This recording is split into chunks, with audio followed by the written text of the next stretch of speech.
পৃথিবীর বুকে একটা ওয়েভ হয়ে গেছে, নেগেটিভ ওয়েভ, আপনারা সকলে জানেন কোভিড।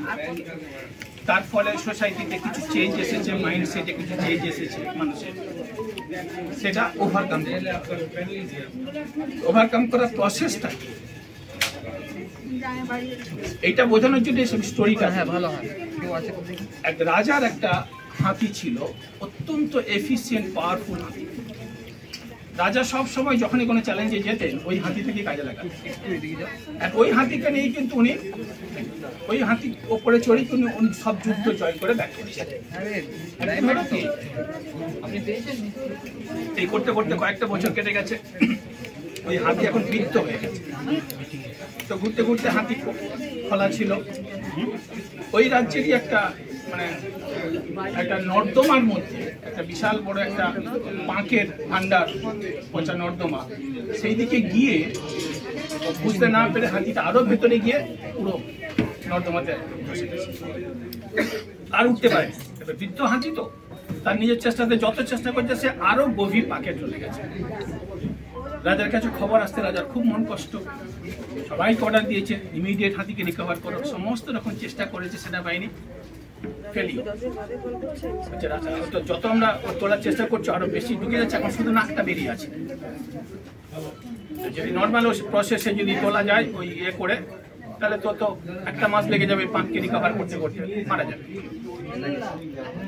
তো রাজার কষ্ট দেখে তখন ওই সভাসদদের মধ্যে একজন খুব ওয়াইজ ছিলেন, উনি বললেন রাজামশাই যদি পারমিশন দেন তাহলে আমি একটা প্রসেস রেকমেন্ড করতে পারি, আমার বিশ্বাস আপনি যদি এটাকে অ্যাডপ্ট করেন তাহলে রেজাল্ট পাবেন, ওই থেকে রিকভার করা যাবে। তো এই সভাসদের আগেও অনেক উপদেশ দেখেছে, অত্যন্ত ওয়াইজ বলে উনি সবাই রাজাও ওনাকে কনসিডার করেন যে ওনার উইজডম কখনো ফেলিওর হয় না। তো ওনার সাজেশন ছিল যে আপনি যুদ্ধে যাচ্ছেন সেনাবাহিনীকে সেইভাবে অর্ডার করুন, আবার ওই ভেপু বেজে উঠুক, ওই সমস্ত যুদ্ধে যা যা জিনিস আর কি, আবার ওই টম্পক করে ঘোড়া ছুটে যাচ্ছে, হাতি চিৎকার করতে করতে যাচ্ছে, করে পুরো যুদ্ধের প্রসেশন রেডি করে ওই লেকেরই চারদিকে এটা ঘুরতে থাকে। একবার দুবার ঘুরলেই আমার বিশ্বাস কাজ হয়।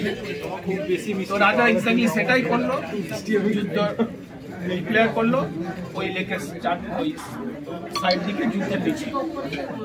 আর ওই হাতি তো সে তো প্রভু ভক্ত হাতি না, সে জানে যে যুদ্ধ ডিক্লেয়ার হয়েছে, এরপর রাজা যুদ্ধে বেরোবে আর রাজাকে সে পিঠে নিয়ে যাবে। সে কিন্তু একেবারে মানে ওই শব্দ শোনার সাথে সাথে ওই নর্দমার মধ্য থেকেই এত নিজেকে এনার্জাইজড ফিল করেছে, এত শক্তি ফিল করেছে, সে নিজে ওখান থেকে কাদার মধ্যে দিয়ে জাম্প করতে করতে করতে করতে উঠে চলে। এক্স্যাক্টলি যারা এখানে সিনিয়র লিডারশিপ আছেন তাদের কাছে আমার এটাই সাজেশন যে কোভিডে আপনার অর্গানাইজেশন হয়তো ব্যাডলি এফেক্টেড হয়েছে, অনেকে বসে গেছে, এখন হয়তো কেউ আপনার ফোন ধরছে না। আপনার এক্সাইটমেন্ট, আপনার কর্মযোগ, আপনার এই যে অ্যাজাইল যে স্টেট, দৌড়ে বেড়াচ্ছেন, আসছেন যাচ্ছেন এই সব জায়গাতে, এইটা এমন ভাবে কন্টিনিউড করুন। I am telling you within another 2 বছরও লাগবে না, দেখবেন যে সবাই আবার ফিরে আসবে আপনার কাছে। নতুন করে ফিল করুন যে আপনি নতুন করে স্টার্ট করেছেন। ম্যাচিওর মার্কেটে গ্রোথ জার্নি স্টার্ট হয়েছে। এই গ্রোথ জার্নিতে সকলের ঊর্ধ্বগতি বিজনেস হোক, স্টেবল বিজনেস হোক, হেলদি বিজনেস হোক, হ্যাপি বিজনেস হোক, এটা আমি সকলের ঈশ্বরের কাছে প্রার্থনা জানাই। এবং সকলে ভালো থাকুন, সুস্থ থাকুন।